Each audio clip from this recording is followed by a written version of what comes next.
بسم اللہ الرحمن الرحیم۔ السلام علیکم ناظرین، آج ہم بات کریں گے جیو فینسی کے حوالے سے کہ جیو فینسی کیا ہے اور اس کا استعمال کہاں کہاں پر ہوتا ہے۔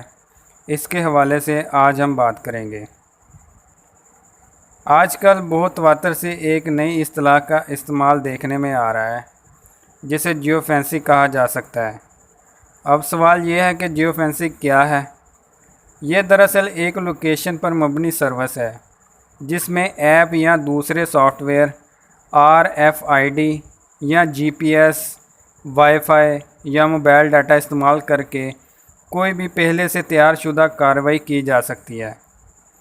اس کے لیے ضروری ہے کہ موبائل یا RFID یعنی ریڈیو فریکوینسی آئیڈینٹیفیکیشن سے منسلک کوئی بھی آلہ ایک ایسے علاقے کی حدود میں داخل کیا جاتا ہے جس میں جیوگرافیکل لوکیشن نصب کی گئی ہو۔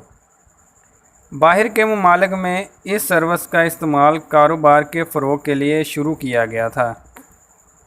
بڑے بڑے شاپنگ مال میں بھی اس سروس کا آغاز کیا گیا تھا اور پارکنگ لاٹ میں بھی داخل ہوتے وقت اس کا استعمال کیا گیا تھا۔ اسمارٹ فونز پر شاپنگ مال میں لگی ساری اہم سیلز اور دیگر اہم خبروں پر مبنی میسج گاہکوں کو آنے شروع ہو جاتے ہیں اس کی وجہ سے، جس سے خوب اچھی طرح تشہیر ہوتی ہے۔ جیو فینسی کا پاکستان میں استعمال اب کرمنل مقدمات میں کیا جاتا ہے۔ موبائل فون کو ٹریک کرنے کے لیے اس سروس کا استعمال بہت فائدہ مند ثابت ہو رہا ہے۔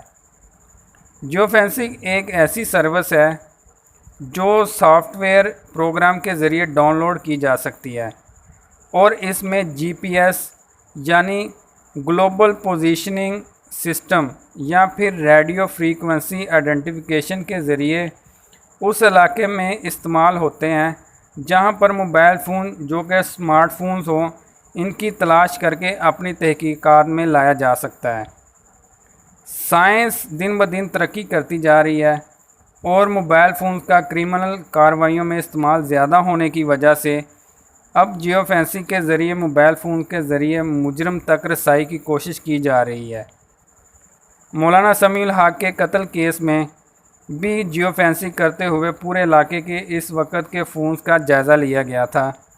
اسی طرح مختلف دیگر مقدمات میں بھی اس نئی سروس کا استعمال کیا جا رہا ہے۔